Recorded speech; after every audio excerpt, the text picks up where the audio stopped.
azịnị bụ nwoke kịta achọ ịnụ nwaanyị n'ụzọ ụmụ nwaanyị taa.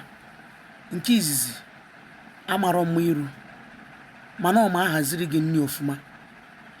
Karakta ya amaka mana ọ jọrọ njọ. Nke ahụ dị respectful, dị humble mana ọ marọ mma iru. Nke ịbụa bụrụ nwaanyị na-alaiki ịra ọtọ, nya nwaanyị na-alaiki ịra amụ too much. Ị na-asa arụ ọ ga-alaiki ka ịla ya mana na-ala ụla amụ dị ya n'ime ọtụ.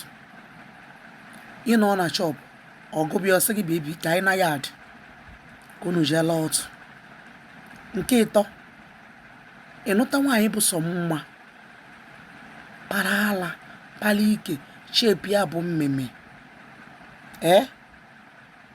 Nya nke ịta bụrụ nya ọ nọ na site ọkwụ n'ọkụ.